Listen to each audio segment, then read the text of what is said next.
सत्य समाचार, तटस्थ समाचार, समाज बदल्ने हाम्रो अभियान। नमस्कार, यो हो टाइम समाचार। म वीरेन्द्र मन्सुर गरौँ। जनकपुर धाम उपमहानगरपालिकामा मेयर पदमा मनोज शाहको विजय सम्बन्धी प्रसङ्गबाट।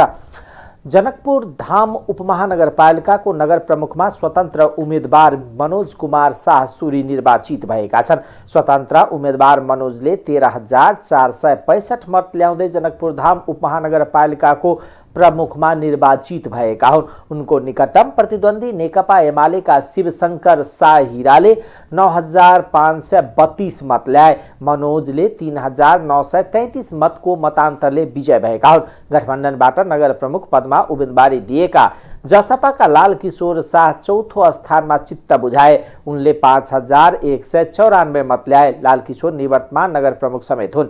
तेस्रो स्थानमा रहेका लोकतान्त्रिक समाजवादी पार्टीका उम्मेदवार मनोज चौधरीले 5,360 मत ल्याए। त्यस्तै जनकपुर धाम उपमहानगरपालिकाको उपप्रमुखमा गठबन्धनबाट उम्मेदवारी दिएका नेपाली कांग्रेसका किशोरी शाह निर्वाचित भएका हुन्। किशोरीले 15,525 मत ल्याउँदै उपप्रमुखमा निर्वाचित भएका हुन्। उनका निकटतम प्रतिद्वन्दी नेकपा एमालेकी रुना झाले 10,885 मत ल्याइन्। लोसपाका उपप्रमुखको उम्मेदवार रीता कुमारी मिश्रले 5,817 मत मात्र ल्याउन सकिन्। मिश्र निवर्तमान उपप्रमुख हुन्।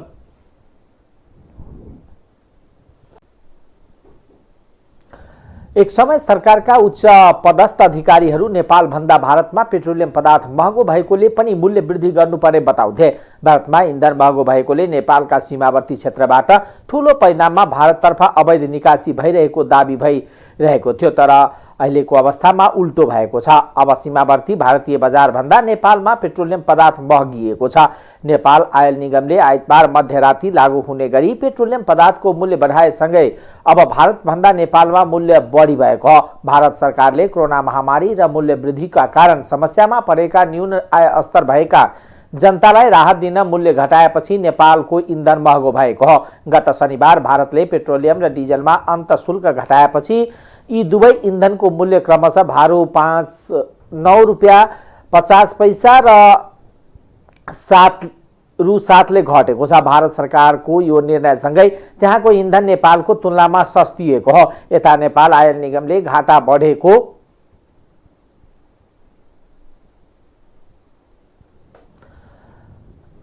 एक सातामा 2 पटक भाव बढाएको छ। नेपालमा अब पेट्रोलियमको मूल्य प्रति लिटर 180 रुपियाँ पुगेको छ। त्यस्तै डिजल र मट्टी तेलको मूल्य प्रति लिटर 163 तोकिएको छ। भारतीय आयल निगमका अनुसार छिमेकी भारतको बिहार राज्यमा पेट्रोल, डिजल र मट्टी तेलको भाव क्रमशः भारु 109 रुपियाँ 1 पैसा, 94 रुपियाँ 4 पैसा, 70 रुपियाँ 68 पैसा छ।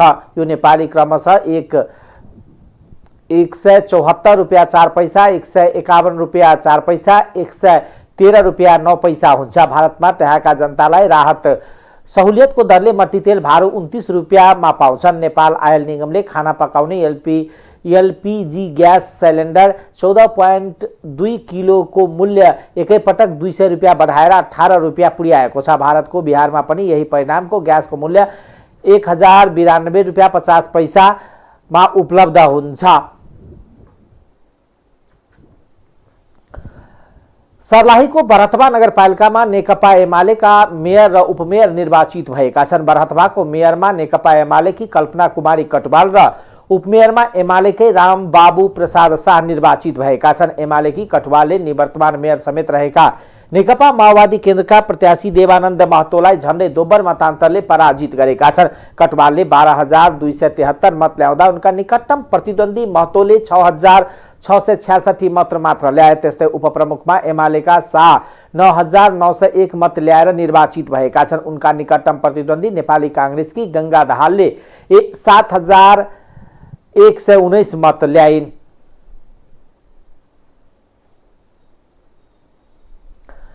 रौतहट जिल्लाको वृन्दावन नगरपालिकामा एकीकृत समाजवादी पार्टीका उम्मेदवार विनोद प्रसाद पटेल विजय भएका छन्। वृन्दावन नगरपालिका 6 हर्षहा घर भएका पटेल एकीकृत समाजवादी पार्टीको तर्फबाट मेयरको रूपमा निर्वाचित भएका हुन्। पटेलले कुल 6112 मत ल्याएर उनले आफ्नो निकटतम प्रतिद्वन्दी नेपाली कांग्रेसका उम्मेदवार राम स्नेही यादवलाई 1434 मतले पराजित गरेका हुन्। पटेलले 6112 मत प्राप्त गर्दा यादवले 4678 मत ल्याएका हुन्। यसैगरी उपमेयरमा पनि एकीकृत समाजवादी पार्टीकी संगीता देवी राम निर्वाचित भएका छन्।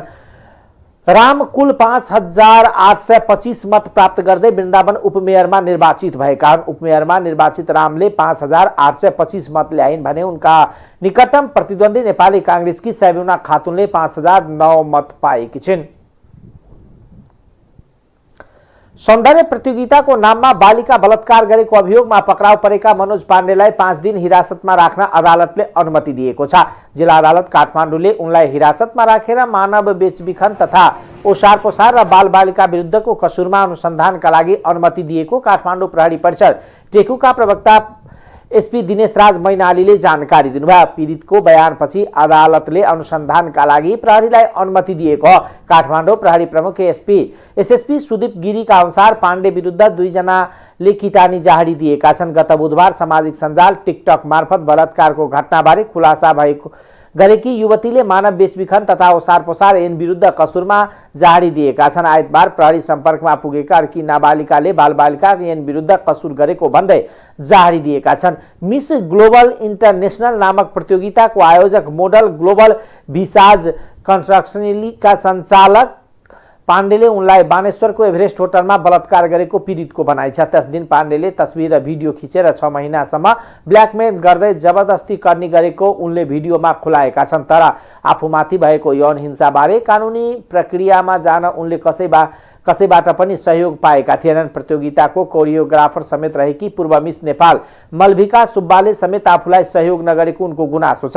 सुब्बाले त्यसबेला सहयोग गर्न नसकेकोमा माफी पनि मागेकी छिन्। प्रहरीले उनलाई पनि घटनाको साक्षीका रूपमा बयान लिने तयारी गरेको छ। उनले आफ्नो प्रेमीलाई पनि घटनाबारे बताउँदै प्रहरी कहाँ जान सहयोग मागेकी थिइन्, तर प्रेमीले पनि साथ दिएनन्। त्यसपछि पनि जतिसँग सहयोगको अपेक्षा गर्दै नजिक भइन्, हरेकबाट हिंसामा परिन्। घटनाका कारण मानसिक समस्याबाट गुज्रिँदा उनी पीडा भुलाउन दुर्व्यसनमा पनि पुगिन्। तिनै युवतीले हदम्यादका कारण जबरजस्ती करनी सम्बन्धी कसुरमा जाहरी दर्ता गर्न नमिल्ने थाहा पाएपछि रुँदै अर्को भिडियो सन्देश सार्वजनिक गरेकी थिइन्। हेटौडा उपमहानगरपालिकाकी नवनिर्वाचित मेयर मीना कुमारी लामा र उपमेयर राजेश बानियाले पदभार ग्रहण गर्नुभएको छ। सोमबार उपमहानगरपालिकाको सभा हलमा पद तथा गोपनीयताको शपथपछि दुवैजनाले पदभार ग्रहण गर्नुभएको हो। उहाँहरूसँगै अन्य पदाधिकारीले पनि पदभार ग्रहण गर्नुभएको छ। पदभार ग्रहणपछि मेयर लामाले 5 वटा निर्णय गर्नुभएको छ। उपमहानगरपालिका भित्र रहेका अति विपन्न घर परिवार मध्ये 1541 घर परिवारलाई निशुल्क स्वास्थ्य बीमा कार्यक्रम उपलब्ध गराइने भएको छ। त्यस्तै ती घर परिवारलाई मासिक 15,000 लिटर खानेपानी र 25 युनिट बिजुली पनि निशुल्क उपलब्ध गराउने निर्णय भएको उपमहानगरपालिकाले जनाएको छ।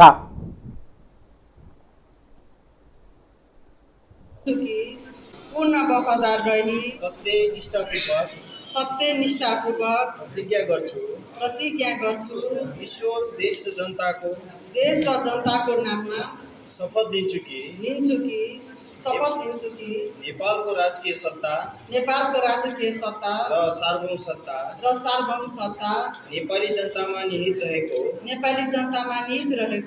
नेपालको संविधान प्रति पूर्ण वफादार रहँदै हेटौडा उपमहानगरपालिकाको नगर प्रमुख पदको कामकाज प्रचलित कानुनको अधीनमा रही मुलुक र जनताको सोझो चिताई कसैको डर नमानी पक्षपात नगरी पूर्वाग्रह वा खराब भावना नलिई पदीय गोपनीयता कायम राखी ईमानदारीका साथ गर्नेछु। त्यस्तै आर्थिक अवस्था कमजोर भएका विद्यार्थीका लागि मेयर छात्रवृत्ति कार्यक्रम सञ्चालन गर्ने, बाटो विस्तारका क्रममा बाटोको बीचमा भएको विद्युतको पोल व्यवस्थापन गर्ने निर्णय भएको छ। महिला जागरण समूह मार्फत लैंगिक हिंसा विरुद्धको अभियान सञ्चालन गरिने र पीडित प्रभावित महिला तथा बालबालिकाका लागि अल्पकालीन आश्रय स्थल मार्फत प्रभावकारी रूपमा पुनर्स्थापनाका लागि कार्यहरू सञ्चालन गर्ने निर्णय भएको उपमहानगरपालिकाले जनाएको छ। शपथ ग्रहण कार्यक्रमलाई सम्बोधन गर्दै मेयर लामाले हेटौडा उपमहानगरपालिकालाई समृद्ध नगर बनाउने अठोट गर्नुभयो।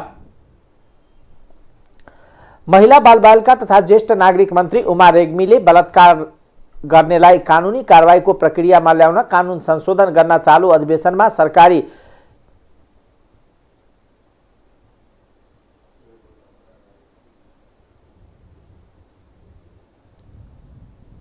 सरकारी विधेयक संसदमा पेश गर्न पहल गर्ने प्रतिबद्धता जनाउनु भएको छ। प्रतिनिधि सभा महिला तथा सामाजिक समितिको बैठकमा मन्त्री रेग्मीले आफ्नो पहल सफल नभए दबावका लागि सबै महिलाको सहयोग माग्ने बताउनुभयो। यौन हिंसा दुर्व्यवहार सम्बन्धी विद्यमान हदबन्दीको व्यवस्था छलफल गर्ने विषयमा समितिमा भएको बैठकमा मन्त्री रेग्मीले बलात्कार विषयमा उजुरी गर्ने हदम्याद राख्न नहुने बताउनुभयो। कुरा गर्ने हो कि अब गृह सचिवजीले सुनाएकोमा अहिले पनि कारबाही गर्न सक्ने नाबालकको हैसियतले भनेर उहाँले सुनाउनु भयो र कानुन त बनाउनै पर्छ, किनभने संविधान पनि अपरिवर्तनीय दस्तावेज होइन, कानुन पनि अपरिवर्तनीय दस्तावेज होइन। त्यसकारणले समयको आवश्यकता अनुसार कानुन चाहिँ संशोधन हुनै सक्दैन भन्ने कुरामा म सहमत छैन। कानुन संशोधन गर्नुपर्छ र त्यसको प्रक्रियामा यद्यपि कानुन बनाउने आज यहाँ कानुन मन्त्रीज्यू भइदिएको भए राम्रो हुन्थ्यो, बोलाउनु पनि भएको छ, व्यस्तताका कारणले आउन सक्नु भएन होला, सचिवजी हुनुहुन्छ र कानुन मन्त्रीसँग नै छिटै परामर्श गरौँला। मैले पनि उहाँ र म बसेर पनि हाम्रो मन्त्रालय कानुन मन्त्रालय बसेरै परामर्श गरौँला र हामी चाहिँ जाने हो बसेर यसलाई कसरी छ त्यसमा चेतनाको कुराहरूलाई पनि राज्यले सामाजिक रूपमा यसलाई एकदमै निरन्तर रूपमा चाहिँ एउटा भनौँ न चेतना जगाउने यी सबै पक्षहरूमा खास गरी अब भनौँ विद्यालय तहबाटै होइन यो चेतना जगाउने कुराहरू पनि हामीले गर्नु आवश्यकता छ भने अर्को कुरा सशक्त कडा कानुन कसरी बनाउन सकिन्छ जुन एउटा चेतना छ समाजमा जुन खालको अपराधिक मनोस्थितिबाट अगाडि बढेको समूह छ त्यो कारणले यो खालको अपराधहरू अझै थुप्रैहरू निस्किन्छन् होला जस्तो लाग्छ। यद्यपि आज हामी हाम्रो समितिमा यो यौन हिंसा दुर्व्यवहार सम्बन्धी विद्यमान हदम्यादको व्यवस्थाको बारेमा हामी छलफल गरिरहेका छौँ र मान्यज्यूहरूले भन्नुभए जस्तै हामीले यो हदम्यादलाई चाहिँ बढाउने हो कि हदम्यादलाई कसरी व्यवस्थित गर्ने र जुन यो महाअपराध गर्ने अपराधीहरूलाई उम्किन नदिनको लागि उनीहरूलाई हदैसम्मको चाहिँ सजाय भोगाउनको लागि हामीले हदम्याद कसरी राख्ने भन्ने कुरामा म पनि सहमत छु। तर यसमा चाहिँ हामीले केही कुराहरू केही प्रकृतिहरूलाई हेर्नुपर्छ होला जस्तो मलाई लाग्छ। हिजो जब हामीले समितिमा हामीले अनौपचारिक छलफल गऱ्यौँ अनि हामीले त्यो कुराहरू चाहिँ बाहिर आए पछाडि केही जिल्लाबाट अरू जिल्लाबाट चाहिँ मलाई पनि फोन आयो र उहाँहरूले भन्नुभयो तपाईँहरूले यदि यो हदम्यादका कुरालाई चाहिँ सबै ठाउँमा लागू गर्ने हो भनेदेखि यो अपराध बढेर जाने हो कि यो विकृति बढेर जाने हो कि होइन, यो चाहिँ रिसाएको व्यक्तिसँग अथवा त्यसलाई चाहिँ आफूलाई रिस उठेको छ उसलाई चाहिँ फसाउनको लागि चाहिँ यो नियत चाहिँ अझ अगाडि जाने हो कि यसलाई तपाईँले ध्यान दिनुपर्छ भन्ने कुराहरू पनि नआएका होइनन्। तर हामी सचेत कहाँनिर छौँ भनेदेखि हामीले कसैलाई फसाउनको लागि होइन कुनै अपराधै नगरेका मान्छेहरूलाई चाहिँ डुबाउनको लागि यो कुराहरू हामीले गरिरहेका छैनौँ। यस विषयमा छलफल गर्न मन्त्रालयमा बैठक डाकेको समेत उहाँले जानकारी दिनुभयो। मन्त्रालयमा छलफल गरी कानुन मन्त्रालय एवं सरकारवाला निकायको राय सुझावका आधारमा कानुन संशोधनको प्रक्रिया अघि बढाउने बताउनुभयो। नेपाली कांग्रेसका प्रवक्ता डाक्टर प्रकाश शरण महतले देशको केही ठूला शहरमा स्वतन्त्र उम्मेदवार अघि बढेको कुरालाई लिएर पार्टीहरू असफल भएको भन्ने निष्कर्ष निकाल्न नसकिने बताउनु भएको छ। केही अपवाद जहिले पनि हुन्छ, निर्वाचनमा यति धेरै स्थानीय तहहरू छन्, केही अपवादलाई लिएर पार्टीहरू असफल भए, नेपाली कांग्रेस असफल भयो भन्ने निष्कर्षमा पुग्न नसकिने बताउनु भयो। सोमबार राजधानीमा आयोजित पत्रकार सम्मेलनमा कांग्रेसका प्रवक्ता समेत रहनुभएका महतले अपवाद पार्टीको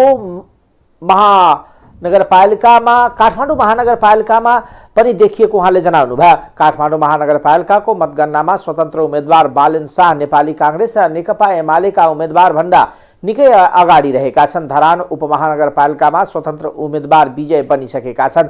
धनगढी उपमहानगरपालिकामा पनि स्वतन्त्र उम्मेद्वार विजय बनेका छन्। जनकपुर उपमहानगरपालिकामा पनि स्वतन्त्र उम्मेद्वार विजय भएका छन्। के कारणले दलहरूसित असन्तुष्टि छन्, खास गरी युवा पुस्ता किन असन्तुष्ट छन्, उहाँहरूको भावनाहरू कसरी पार्टीले सम्बोधन गर्नुपर्छ, के कुरा उहाँहरूलाई बुझिरहेको छ, कांग्रेस गतिशील पार्टी रहेको समेत बताउनुभयो। उहाँले अनुभवबाट सिक्छौ, सिक्न र पाठ लिने कांग्रेस कहिले नचुक्ने बताउनुभयो। बनेको छ, त्यसपछि हामीले यो स्थानीय तहको निर्वाचनमा पनि यो गठबन्धनको प्रक्रियालाई निर्वाचनमा पनि अगाडि लाने पाँचै दलको निर्णय अनुसार हामीले कतिपय ठाउँमा तालमेल पनि गर्यौं र समग्रमा यो निर्वाचनको परिणाम हामीले सन्तोषजनक रूपमा लिएका छौं। नेपाली कांग्रेस आफैले पनि यो निर्वाचनमा धेरै ठूलो सफलता हासिल गरेको छ र तामा व्यापक धाँधली भयो। त्यसमा चाहिँ 2 नम्बर, 3 नम्बर, 5 नम्बर र 9 नम्बर वार्डमा पुरै बुथ कब्जा गरियो। सुरक्षा निकायसम्म त्यहाँ बस्न नसक्ने अवस्था बनाइयो। त्यसको नेतृत्व एमालेको केन्द्रीय तहकै नेता जुन त्यो जिल्ला र त्यही गाउँपालिकाका पनि बासिन्दा हुनुहुन्छ, उहाँहरूकै नेतृत्वमा त्यो भयो। त्यहाँको निर्वाचन अधिकृतले त्यो चाहिँ धाँधली भएको कुरालाई मध्यनजर गरेर उहाँले त्यहाँ छोडेर अब सम्हाल्न नसक्ने स्थिति भएपछि जानुभयो। जबरजस्ती फर्काएर लगियो। आफैले बोकेर त्यो के अरे मतपेटिका न सुरक्षा निकाय न अरू दलका प्रतिनिधि त्यो बोकेर जिल्ला पुर्याइयो र त्यसलाई चाहिँ नेपाली कांग्रेस पार्टीले स्वीकार गर्ने कुरो अवस्था छैन।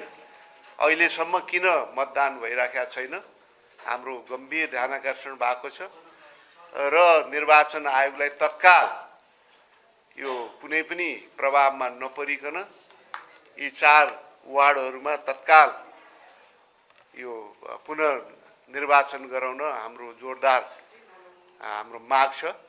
त्यस्तै गरेर त्रिजुगा नगरपालिकाको पनि एउटा वार्डमा समस्या आएको जीको नेतृत्वको सरकारले सुझबुझपूर्ण तरिकामा ल्याएको छैनौँ। अन्तर्राष्ट्रिय मूल्य वृद्धि भने हाम्रो नियन्त्रणभन्दा बाहिरको कुरा हो। युक्रेन रुसको यो युद्धपछि सृजित त्यो समस्या हो। धेरै ठुलो सब्सिडी सरकारले दिइराखेको छ। त्यसको बावजुद वात्तै बढेको चाहिँ मूल्य वृद्धिलाई चाहिँ त्यो सब्सिडीले चाहिँ क्षतिपूर्ति दिन सक्ने अवस्था चाहिँ सम्पूर्ण अन्तरतिरबाट रिसोर्स त्यहाँ लान सक्ने अवस्था भएको छैन। तैपनि पार्टीको तर्फबाट हाम्रो जोरदार अनुरोध माग छ सरकारलाई कमभन्दा कम अप्ठ्यारो चाहिँ आम उपभोक्ताहरूलाई चाहिँ कमभन्दा कम अप्ठ्यारो पर्ने गरेर चाहिँ यसको व्यवस्थापन गर्नुपर्छ। त्यसमा स्वतन्त्र उम्मेदवार अघि बढेको कुरालाई नेपाली कांग्रेसले नोटिसमा लिएको उहाँले जनाउनुभयो। कहाँ कहाँ कमजोरी भए निर्वाचनको सम्पूर्ण परिणाम आएपछि समीक्षा गरिने उहाँले बताउनुभयो।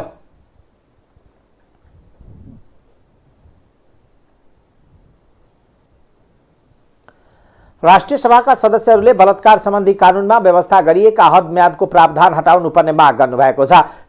राष्ट्रिय सभाको बैठकमा विशेष समयमा बोल्दै सांसद डाक्टर बिमला राई पौडेलले बलात्कार सम्बन्धी कानूनलाई जतिसक्दो चाँडो संशोधन गर्नुपर्ने र नभए बलात्कार सम्बन्धी नयाँ कडा कानून ल्याउनुपर्ने माग गर्नुभयो। नेकपा एकीकृत समाजवादीका सांसद उदय बहादुर बोहराले नीति तथा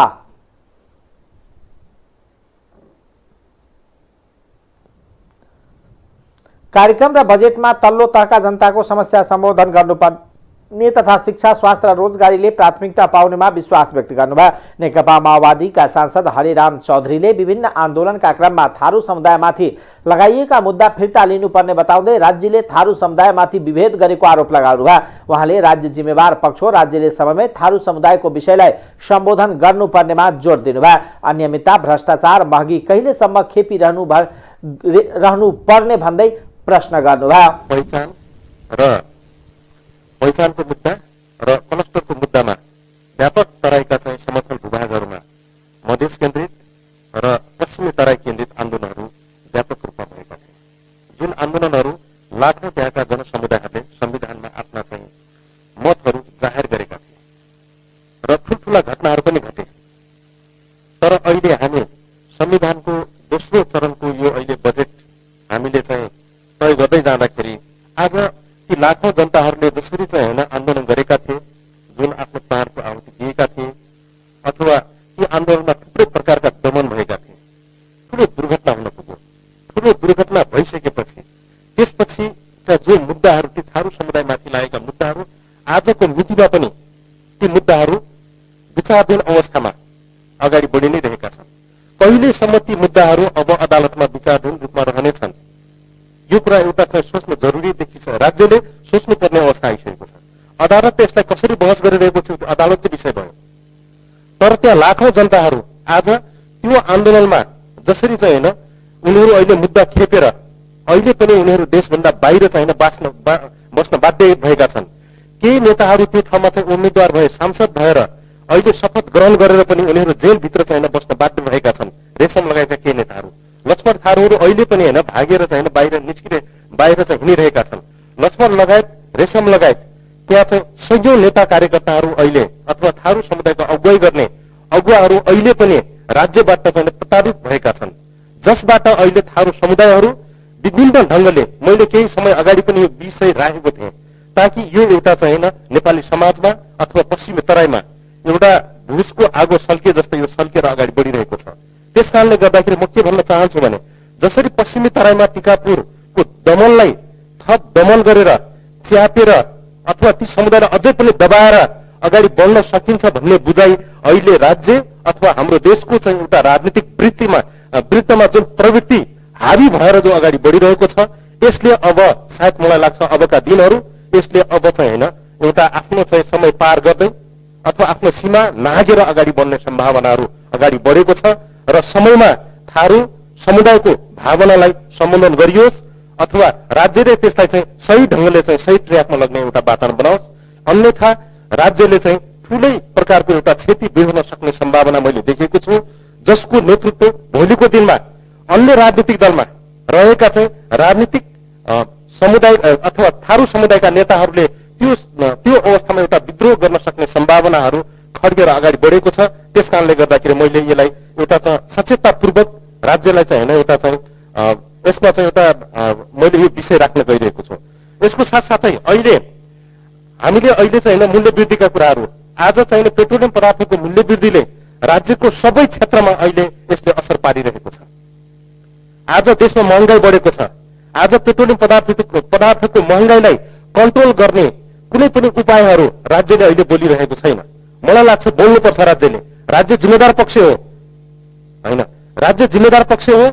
पेट्रोलियम पदार्थ अहिले किन बढिरहेको छ अहिलेसम्म सरकारले चाहिँ बोलिराखेको छैन।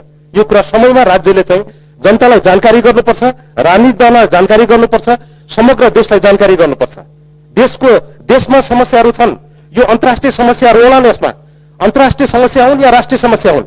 नागरिकले किन हाम्रो देशमा महँगाई भइरहेको छ, किन भ्रष्टाचार भइरहेको छ, किन चाहिँ होइन अनियमितता बढेको छ भन्ने कुरा चाहिँ राज्यले अथवा राज्यका नागरिकहरूले जानकारी पाउन चाहिँ उनीहरूको चाहिँ कर्तव्य हो। त्यसकारणले गर्दाखेरि राज्य सरकारको चाहिँ होइन सदनमा गएर चाहिँ यो कुरा चाहिँ बोलेर जनतालाई जानकारी गर्नुपर्छ भन्ने मेरो एउटा धारणा छ। कुनै विचार राख्दै बिताउँछ।